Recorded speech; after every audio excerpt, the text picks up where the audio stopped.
Hello guys, welcome to my channel teachers point. और अभी मैंने KBS PRT के लिए अपना 13वां टेस्ट दिया है और उसकी आपको दिखाने के लिए वीडियो बना रहा हूँ कि थोड़ा सा मतलब आप यहाँ से एनालिसिस कर सकते हैं। मैंने आपको कल भी एक वीडियो अपलोड किया था जिसमें मैंने पूरे जो 12 टेस्ट अभी तक दे चुका हूँ उसकी एनालिसिस किया था। और आप इसमें देखिए मेरे 140 मार्क्स आए हुए हैं। और मैंने वही फिर से मैं बता रहा हूँ, मेरी इंग्लिश बहुत ज़्यादा कमज़ोर है, वीक है। तो यहाँ पर मतलब इंग्लिश में मेरा स्कोर बढ़ नहीं रहा है, ऐसे ही 5-6 यहाँ तक पहुँच पा रहा है। हिंदी में आज मेरे गलत हो गए हैं, पता नहीं, मैं इसको देखूँगा यहाँ पर किस तरीके से मेरे कौन कौन से क्वेश्चन गलत हुए हैं। हिंदी में भी मतलब अगर हिंदी में भी गलत हो रहे हैं तो बहुत दिक्कत वाली बात है। रीजनिंग में मेरे 3 नंबर हैं और computer 5, general knowledge 4, current affairs 3। Education pedagogy में भी मैं इंक्रीज कर रहा हूँ, लेकिन 45 से ऊपर बहुत मुश्किल से बढ़ रहा है, कभी कभी 48 हो जाता है। लेकिन बढ़ाने की बहुत ज़्यादा ज़रूरत है, क्योंकि अगर तुम इंग्लिश में कम मार्क्स लेकर आ रहे हो तो अपने ऐसी एक सब्जेक्ट को जहाँ पर जो स्कोरिंग बन सकता है उसको आप थोड़ा सा बूस्ट कर सकते हैं। तो जो एजुकेशन पेडागोजी वाला पार्ट है इसको हम और ज़्यादा अच्छा कर सकते हैं, बेहतर कर सकते हैं, जिसमें अच्छे मार्क्स हमारे आ सकते हैं। इंग्लिश सब्जेक्ट की अगर मैं बात करूं तो 15 में से 8, यानी कि टोटल इंग्लिश में 25 में से हमें कितने मार्क्स मिले हैं? 13 नंबर मिले हैं। 25 में से 13 नंबर, यहाँ पर मतलब स्कोर 18 या 20 के आसपास होना चाहिए था इंग्लिश का। हिंदी में 15 में 15 हैं, जो सब्जेक्ट वाली हिंदी है।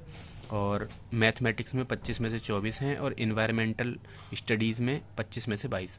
तो आप यहाँ पर देख सकते हैं ओवरऑल 140 मार्क्स यहाँ पर बने हैं मेरे। और एक्यूरेसी जो रही है 77% रही है और परसेंटाइल 77 रहा है। और जो रैंक आई है लगभग 450 बच्चों ने ये एग्ज़ाम दिया है और इसमें 99 मेरी रैंक है।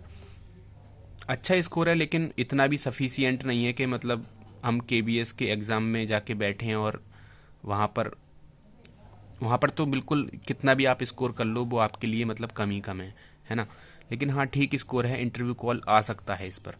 और दूसरी बात, अगर हम टॉपर की बात करें तो टॉपर 163 मार्क्स लेकर आया हुआ है और टाइमिंग भी लगभग सेम ही लिया है, तो सही है। और एवरेज जो मार्क्स हैं 125 हैं। तो एवरेज मार्क्स बताते हैं कि मतलब जो मैक्सिमम जो जितने भी बच्चों ने मतलब एग्ज़ाम दिया है KVS PRT वाला, उसमें जो एवरेज मार्क्स रहे हैं वो 125 रहे हैं। ठीक है, तो आप यहाँ से अंदाज़ा लगा सकते हैं थोड़ा सा कट ऑफ का कितना मतलब हो सकती है, अगर मैं इस पेपर के हिसाब से अगर मैं कट ऑफ देखूँ तो, है ना।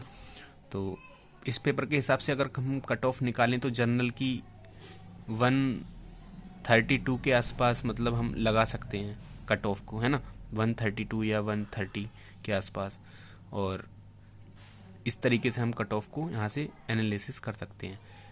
और अगर मैं देखूँ जैसे करंट अफेयर्स के पार्ट पे मैं जाता हूँ या जनरल नॉलेज के पार्ट पे जाता हूँ, तो यहाँ पर लगभग सेम टाइमिंग लिया गया है। मैंने 1 मिनट लिया है करने में क्वेश्चंस, और जो टॉपर है उसने 2 मिनट के आसपास लिया है। तो कह नहीं सकते हैं कि मतलब चीटिंग हुई है या नहीं हुई है, लेकिन जो ज़्यादा टाइमिंग लेता है वहाँ पर चीटिंग के ज़्यादा आसार रहते हैं।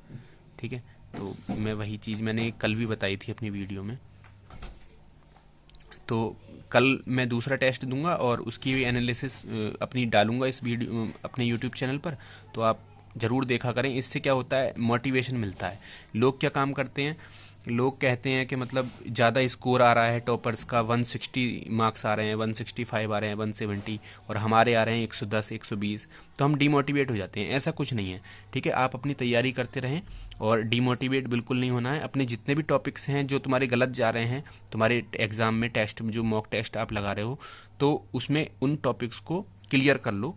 ठीक है, अच्छे जो भी मतलब तुम्हारे जो डाउट हैं, ठीक है, उनको नोट कर लो और उस टॉपिक को क्लियर कर लो। या शॉर्ट नोट्स बना सकते हो आप एग्ज़ाम के लिए। वैसे 15 दिन बचे हैं, शॉर्ट नोट्स की कोई ज़रूरत भी नहीं पड़ेगी अब। ठीक है, अब तो आपको जितने ज़्यादा मॉक टेस्ट लगाने हैं उनको एनालिसिस करो अच्छे से। ठीक है, मैं भी यही काम कर रहा हूँ, डेली मॉक टेस्ट देता हूँ और उसको एनालिसिस करता हूँ अच्छे से। ठीक है, ठीक है, कल एक नए टेस्ट को डालूंगा मैं, उसको आप देख लेना। और मोटिवेट हमेशा मोटिवेट रखो खुद को, और ज़्यादा से ज़्यादा टाइमिंग अपना पढ़ने में लगाओ। ये नहीं है इधर उधर मतलब घूमने में अगर तुम टाइम वेस्ट करोगे तो एग्ज़ाम आपको वहाँ पर बहुत अच्छी सच्चाई दिखा देगा आपको। तो कोशिश करो आप अपना मैक्सिमम टाइम यूटिलाइज़ करो अपनी एजुकेशन को मतलब बढ़ाने में। अभी फ़िलहाल का जो आपका टाइम है वो पढ़ने के लिए ही है। कुछ सालों बाद ये वैकेंसी कुछ नहीं आने वाली है, तो अभी फ़िलहाल पढ़ लीजिए, ठीक है। चलिए मिलते हैं नेक्स्ट वीडियो में, तब तक के लिए थैंक यू।